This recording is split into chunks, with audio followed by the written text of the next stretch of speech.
तो एक दिन बैठे थे तो बैठे बैठे बस बैठे गंगा जी के किनारे बैठे बैठे उनको भगवत स्मरण होता रहता था। किसी कीड़े ने काट लिया उनको एक जगह, और कीड़े ने काटा तो वो छोटा सा घाव हो गया वहां पर, लेकिन उन्होंने चिकित्सा नहीं करवाई, बैठे रहे, कोई बात नहीं, बेचारा एक जीव था, उसका पेट भर गया। ऐसा भाव रखा। हम लोग ऐसे नहीं बन सकते, पर मैं एक बात बता रहा हूं, इसकी श्रेष्ठतम और उच्चतम स्थिति कैसी होती है? भगवत सन्निधि मिल जाने के बाद फिर पीड़ा का अनुभव नहीं होता।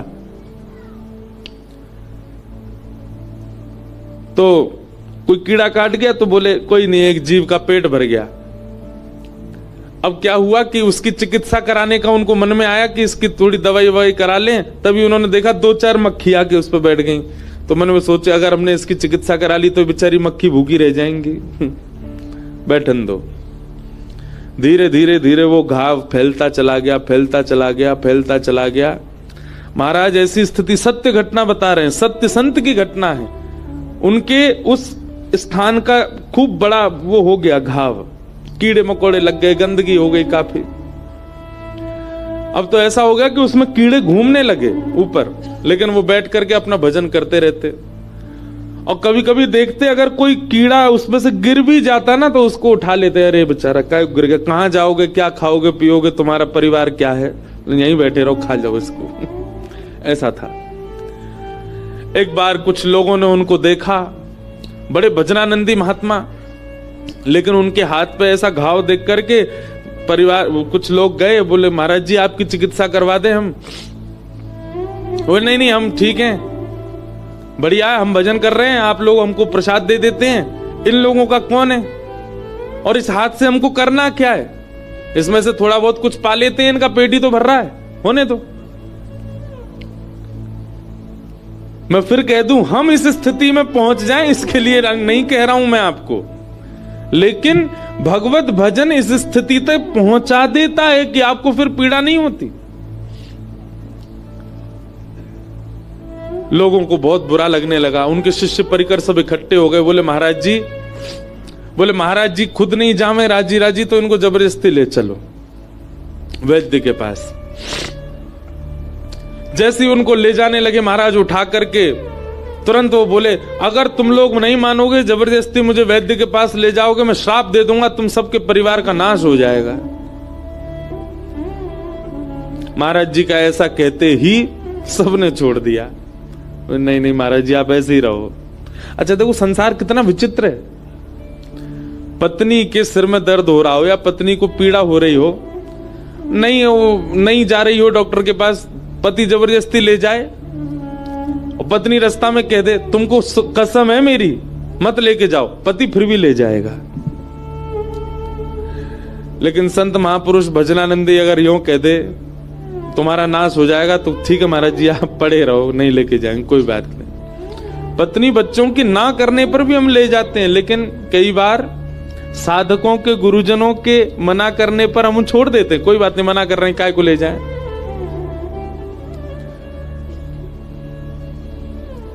छोड़ दिया सबने उनको। अभी तो महाराज जी बड़े नाराज हो गए, बोले तुम लोग ले जा रहे हो वैद्य के पास और मुझे जाना नहीं है। तुरंत उन्होंने क्या किया, गंगा जी में प्रवेश कर गए और कंठ भर गंगा जी में बैठ गए। सब लोग बाहर से याचना करें महाराज जी आप बाहर आ जाओ। महाराज जी बोले मैं क्रोध में हूं, मुझे छेड़ो नहीं, बैठे रहो। 1 दिन 2 दिन 3 दिन 4 दिन बीत गए, गंगा जी में बैठे रहे। किनारे पर लोगों की भीड़ लग गई, बोले महाराज जी को घाव हो गया, डॉक्टर के पास ले जा रहे थे तो गुस्सा में गंगा जी में चले गए। अब पानी से ना जाने उस घाव का क्या हुआ होगा। 4 दिन बाद उन संत को पता नहीं क्या हुआ, निकले और जैसे ही बाहर आए तो मुख तो उनका था सांवला सांवला सा, और मुख से लेके नीचे तक सारा अंग बिल्कुल श्वेत वर्ण का हो गया, और वो घाव भी बिल्कुल स्वच्छ हो गया, बिल्कुल ठीक हो गया। बाहर आए, सबने कहा बोले महाराज जी आप तो काया पलट करवाया है अपना, चरणों में प्रणाम किया। बोले घाव कैसे ठीक हो गया? बोले गंगा जी जाने। सब उनने मंगल किया। मतलब पीड़ा होने पर कष्ट नहीं और पीड़ा दूर हो जाने पर प्रसन्नता नहीं। ऐसा होता है एक भक्त का जीवन, एक वैष्णव का जीवन। हम इस स्थिति में तो नहीं जा सकते, हमको तो न कोई सुई चुभ जाए, चींटी काट जाए तो हम भागें, पर कहीं ना कहीं भजन आप कर रहे हैं और वो भजन आपको फलीभूत हो रहा है, उसका ये प्रमाण है कि संसार की पीड़ा आपको पहले से कम कष्ट देने लगे। समझ जाओ भजन लग रहा है। पहले के समान आप कष्ट में हैं, पहले से अधिक कष्ट में हैं। लोग करते तो भजन है, नाम जप कर रहे हैं महाराज पूरे दिन, और जैसे ही रोटी खावे पहुंचे रसोईया के आगे, ए भाई कहा कर दिए तेने तो नमक ही नहीं डाला, इसमें थोड़ा नींबू तो निचरो, इसमें थोड़े चाट मसाला तो डालो, इसमें थोड़ी न मिर्च तो डाले। जीव का चटोरापन नहीं जा रहा और करते भजन है, वो भजनानंदी नहीं है। वस्त्र पहन लिए तो दर्जी की क्लास लगा देते, नहीं यहां तो ये बढ़ा दियो, तेने यहां तो यूं कर दियो। हम सत्य बताएं अपनी बात, हमारे पंडित जी यहां नहीं आए हैं बेचारे, लेकिन ऐसे प्रेमी पंडित जी हैं, वो कई बार अपनी बगलबंदी पहना के भेज देते हैं हमको। हाथ कस गए, यहां से कमर कस गई, और ऐसे कितनी बार कथा करके आ चुका हूं मैं। कितनी बार तो यहां से बगलबंदी फटी होती, किसी को पता भी नहीं होता, 5-10 हजार प्रणाम और कर जाते हैं लोग, बाद में पता चली पीछे से फट रही है। अद्भुत है हमारे महाराज जी। लेकिन पहले फर्क पड़ता था, अब नहीं पड़ता।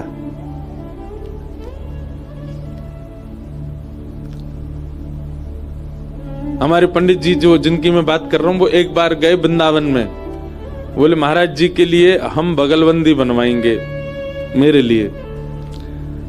तो स्वयं गए जाकर के दुकान से, बोले बढ़िया वाला कपड़ा दो। तो जो दुकानदार थे उन्होंने देख लिया कि पंडित जी बेचारे बड़े भोले हैं, तो उन्होंने टेरिकॉट होता है ना, बिल्कुल सबसे लोअर क्वालिटी का कपड़ा, वो निकाल दिया और उसका रेट बताया हाई क्लास का। बोले महाराज जी सबसे बढ़िया है ये। उन्होंने स्पर्श करके देखा, बोले हाँ तो बड़े। अब वो टेरिकॉट ऐसा होता है, कलप लगने का कागज बन जाता है वो पूरा। अगर मैं यहां से मोड़ दूं तो ऐसा ही बिल्कुल जैसे कागज को मरोड़ देते ऐसा हो जाए। और हमारे पंडित जी लेके गए खूब सारे पैसे, 25 बगलबंदी सिलवा लाए हमारी, साल भर की पूरी। अब मैं व्यास मंच पे बैठ के उतरूं ना, तो वो बगलबंदी आगे से भी उड़े, पीछे से भी उड़े। मैंने कहा यार ये तुम क्या बनवा लाए हो? बोले महाराज जी सबसे महंगा कपड़ा है वृंदावन का। पर एक जानकार कोई कलकत्ता के मिले, उनसे मैंने कहा यार ये कपड़ा कैसा है, ये उड़ता रहता है, ये कहीं से भी दबा दो ये बिल्कुल कागज की तरह सिमट जाता है। बोले महाराज जी ये तो टेरिकॉट है, वो भी 3rd क्लास वाला टेरिकॉट है।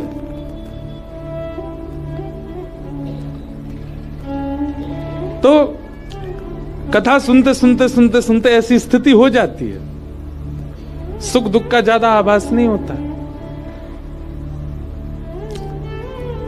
ज्यादा पता नहीं लगता, फिर सम होने लग जाता है हमारा स्वरूप। मुख धोया है कि नहीं, बाल काटे हैं कि नहीं, कभी कभी ऐसी स्थिति भी आ जाती है। समत्व चित्त में प्रकट कर देता है भगवत भजन। न पीड़ा आने पर ज्यादा कष्ट होता है और न सुख आने पर ज्यादा प्रसन्नता होती है। समभाव।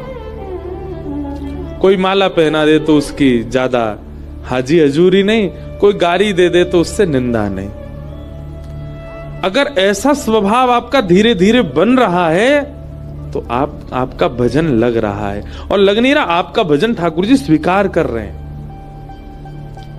लेकिन ना तो स्वभाव बदला, ना व्यवहार बदला, ना चित्त की स्थिति परिवर्तित हुई, राग द्वेष में अभी भी पड़े हुए हैं, तो आप भजन छोड़ दीजिए, आपके लिए भजन नहीं है।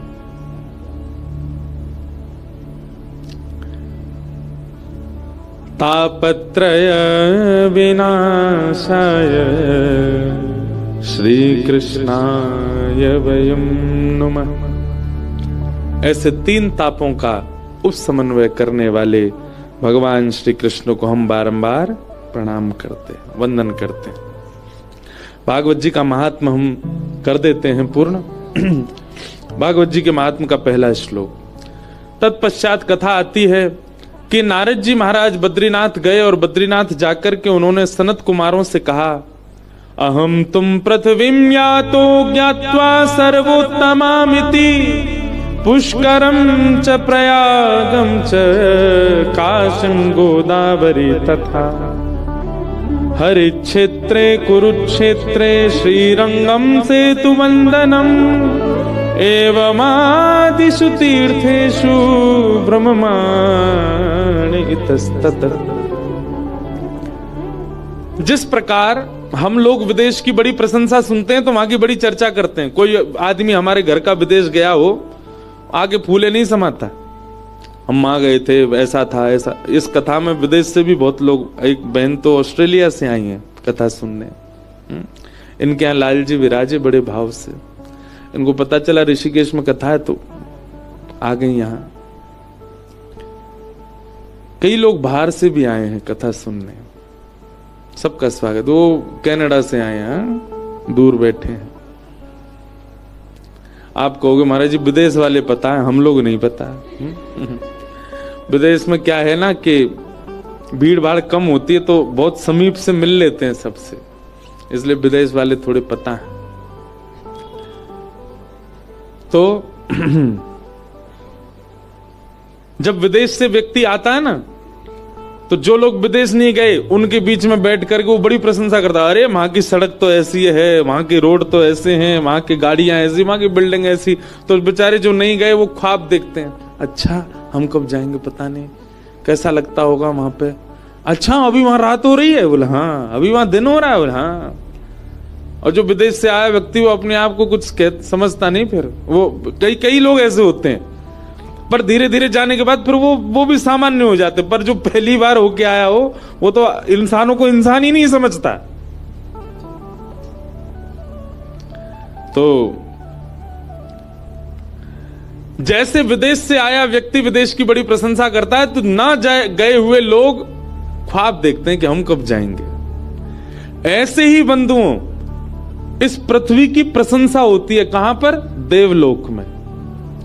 जो देवता यहां भ्रमण करके जाते हैं वो वहां जाकर के जो देवता नहीं आए उनको प्रशंसा सुनाते हैं। अरे पृथ्वी तो ऐसी है, वहां पे पता है एक तीर्थ है उसका नाम बद्रीनाथ है, वहां पे एक नदी बहती है, उसमें स्नान करके पाप नष्ट हो जाते हैं, उसका नाम गंगा है। अरे वहां के लोगों को तो उत्सव मनाने को मिलता है, कथा सुनने को मिलती है, नाचने गाने को मिलता है, सब अच्छी बुरे सब बातें होती हैं। एक बार नारद जी महाराज ने सोचा, बोले भैया पृथ्वी की इतनी प्रशंसा सुनी मैंने, इतनी प्रशंसा सुनी, मेरे मन में आया मैं घूमने तो जाऊं पृथ्वी है कैसे। लेकिन जैसे ही मैं पृथ्वी पर आया, जैसा सुना था वैसा कुछ नहीं मिला यहां पर, बिल्कुल विपरीत। और यही होता है, विदेश की प्रशंसा आप सुन लो, आपके मन में होगा मैं भी जाऊं, पर जब आप पहुंचेंगे ना, यूं लगेगी अरे यार क्या झूठ बोला था हमसे। वो बिल्कुल विपरीत है। स्वच्छता होगी, सुंदरता होगी, पर मन नहीं लगेगा आपका, विशेष रूप से अगर आप भारतीय हो तो। हमारी तो स्थिति ऐसी होती है, हम विदेश जाते हैं तो उल्टी गिनती गिनते हैं, अब कितने 15 दिन और रह गए, 14 दिन और रह गए, 10 दिन और रह गए, 1 हफ्ता और रह गया, 5 दिन।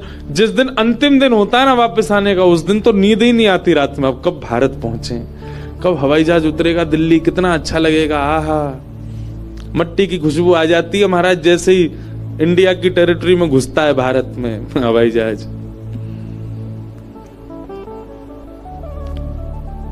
उतरते ही हॉर्नों की आवाज सुनाई देती है, तब शांति पड़ती कानों को। इतने दिन से हॉर्न ही नहीं सुने थे। तो नारद जी महाराज ने जब पृथ्वी को देखा, वो जैसे सुन के गए थे वैसी तो दिखी नहीं उनको। नारद जी ने उसी का वर्णन किया यहां पर, अहम तुम पृथ्वीं यातो ज्ञात्वा सर्वोत्तमामिति। मैंने इस पृथ्वी को बहुत उत्तम समझा था, पर यह बिल्कुल उत्तम नहीं है। नारद जी बोले, नारद जी से पूछा गया कहां कहां गए आप, तो नारद जी वर्णन करते हैं, पुष्करम च प्रयागम च काशीम गोदावरी तथा हरिक्षेत्रे कुरुक्षेत्रे श्रीरंगम सेतुवंदनम एवमादिषु तीर्थेषु।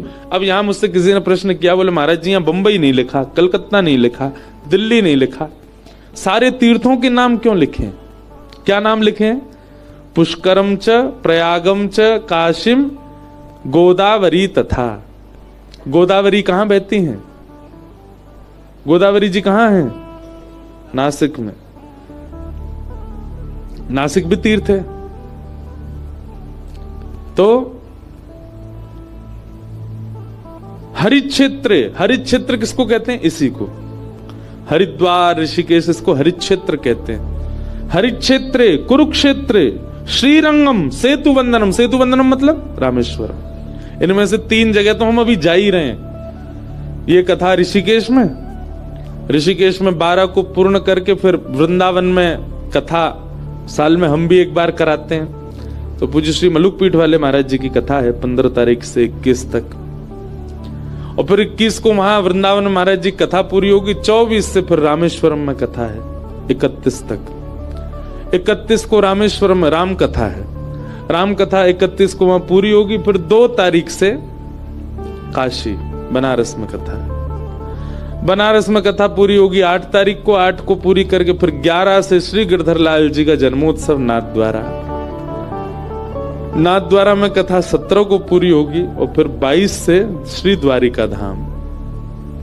दिसंबर और जनवरी हमारे सारे तीर्थों में ही निकलने वाले हैं। ऐसा सुंदर विश्राम 2024 का, और उससे भी ज्यादा सुंदर प्रारंभ 2025 का। और ये सब गिरधर लाल जी की कृपा है, उन्हीं की कृपा से होगा। हम चाह रहे हैं ऐसा जीवन सबको है जाए। हम बहुत आनंद में रहते हैं, बहुत सुख में रहते हैं। हमारे लाल जी खूब डुलाते हैं हमको।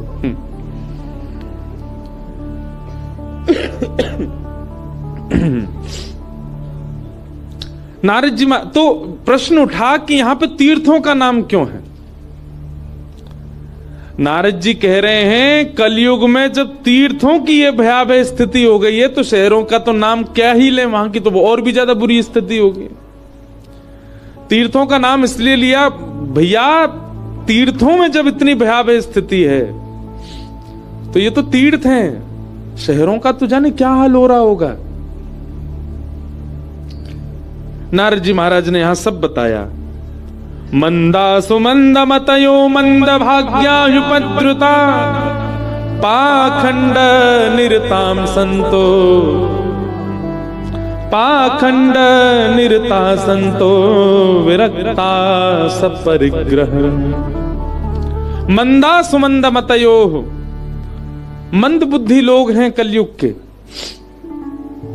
मंद बुद्धि, आप कहेंगे महाराज जी आप भी तो कलयुग में ही हो, आप भी सब कलयुग में ही हो। सबको मंद बुद्धि नहीं कहा, पर अधिकतर लोग मंद बुद्धि हैं। इधर देखो सब लोग ध्यान से सुनो। तंबाकू के ऊपर क्या लिखा है आजकल सरकार ने? Tobacco kills. हिंदी में भी लिखा है कि इसको खाने से कैंसर जैसी गंभीर बीमारी हो सकती है। मंद बुद्धि है कि नहीं? फिर भी सबसे ज्यादा खाने वाली वस्तु वही है कि नहीं? मंद बुद्धि लोग। मदिरा पान करके अगर कोई व्यक्ति सभा में आ जाए उसको भगा दिया जाता है, लेकिन उस मदिरा से ही सबसे ज्यादा सरकार के पास धन जा रहा है। मंद बुद्धि है कि नहीं है लोग?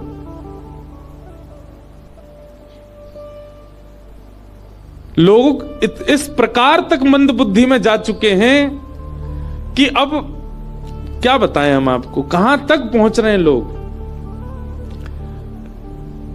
इस भूमि पर ऐसे कैसे देश हैं जहां पर मानवों को भी खा लिया जाता है।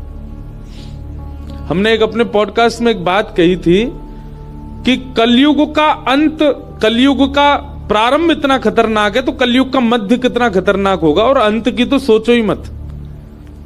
मन में एक भावना आई थी कि ऐसा कलयुग में समय आएगा कि जब हम लोगों को, घर के लोगों को पता चलेगा ना कि हमारा कोई वयोवृद्ध अब बेचारा बूढ़ा हो गया, अब इसकी मरणासन अवस्था हो गई, तो हम लोग मन में विचार करेंगे इसका भैया 1-8 करोड़ रुपया मिल जाएगा, इसको रेस्टोरेंट में बेच आए, कुछ लोग इसको भी पालेंगे। ऐसा भी समय आएगा कलयुग में कि लोग मानवों को ही खा जाएंगे, क्योंकि जानवर तो बचेंगे ही नहीं। धीरे धीरे सबकी तादाद कम होती जा रही है। केवल मानव ही बढ़ता जा रहा है सब जगह।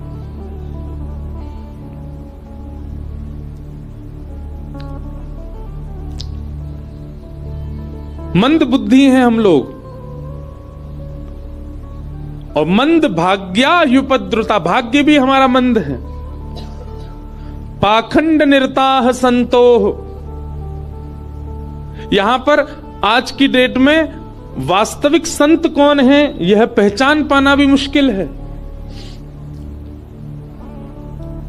रूप धारण करके, भेष धारण करके ना जाने कितने लोग घूम रहे हैं संत रूप में, भेष रूप में।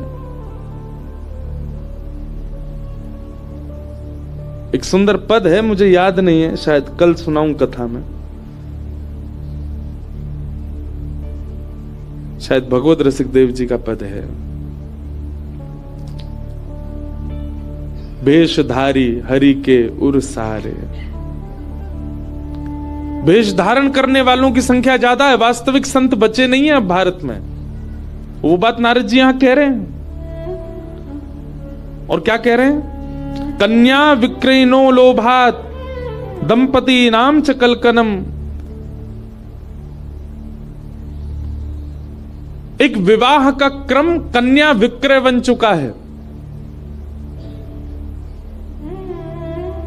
लड़का जितना ज्यादा पढ़ा लिखा होगा उतनी महंगी कन्या मिलेगी। भागवत जी में इसका उल्लेख कर दिया। कई घर के लोग तो बच्चों को पढ़ाते ही इसीलिए, पढ़ लिख के अच्छा बन तो अच्छे घर की बहू लड़की आवे, ज्यादा दहेज लेके आवेगी। हम तो पूरी दुनिया में घूमते हैं, कई जगह ऐसा भी सुना गया, विवाह क्यों नहीं किया वहां पर? अरे महाराज जी हमारा बेटा जो है वो डॉक्टर है, वो लोग इतना ही दे रहे थे, डॉक्टर के हिसाब से तो इतना तो बनता है। अच्छा, इसीलिए डॉक्टर बनाए थे। कन्या विक्रयणो लोभात दंपति नाम च कलकनम। ये सब बातें नारद जी महाराज पृथ्वी पर देख रहे थे और देख करके मन को बहुत दुख हुआ। नारद जी महाराज भ्रमण करते करते जैसे ही वृंदावन पहुंचे, वृंदावन जाते ही उन्होंने देखा यमुना जी के तट पर एक परम सुंदरी बैठी है और उसकी गोद में 2 वृद्ध लेटे हैं। वो सुंदरी भक्ति महारानी है और गोद में उसके पुत्र ज्ञान और वैराग्य। नारद जी बोले, देवी आप मां होकर के युवा और आपके पुत्र दोनों वृद्ध क्यों?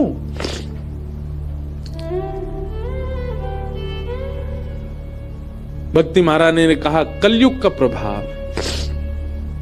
कलयुग में लोग भक्त तो हैं पर ज्ञान और वैराग्य से शून्य हैं, इसलिए मेरे पुत्र दोनों वृद्ध हो गए। हे नारद जी महाराज, मेरे पुत्रों कैसे युवा होंगे? कृपा कर इसकी कोई योजना बनाइए। नारद जी महाराज ज्ञान वैराग्य की युवावस्था के लिए भ्रमण करते करते बद्रीनाथ पहुंचे। तब सनत कुमारों ने उनसे कहा, आप भागवत की कथा कराओ। नारद जी महाराज बोले, भगवान मैंने वेद पाठ सुना दिया, मैंने गीता पाठ सुना दिया। वेद पाठ गीता पाठ से जिनका कल्याण नहीं हुआ, भागवत जी से कैसे हो जाएगा? तब सूत जी महाराज, तब सौनकादि ऋषि कहते हैं, सनकादि ऋषि कहते हैं, हे नारद जी, श्रीमद् भागवत फल है और वेद वृक्ष हैं। वृक्ष से पेट नहीं भरा जाता, फल से भरता है। आप एक बार भागवत जी का आश्रय लेके तो देखिए। नारद जी ने पूछा, कहां कथा कराऊं, कैसे कराऊं? तब इसी स्थान के बारे में बताया। गंगाद्वार समीपे तु तटमानंद नामकम। गंगा द्वार यानी कि हरिद्वार। बद्रीनाथ में बैठे सनक सनंदन सनातन सनत कुमार कहते हैं, नारद जी जब आप नीचे जाएंगे तो हरिद्वार यानी कि गंगा द्वार आने से पहले एक आनंद नाम का वन पड़ेगा, जिसको ऋषिकेश कहते हैं।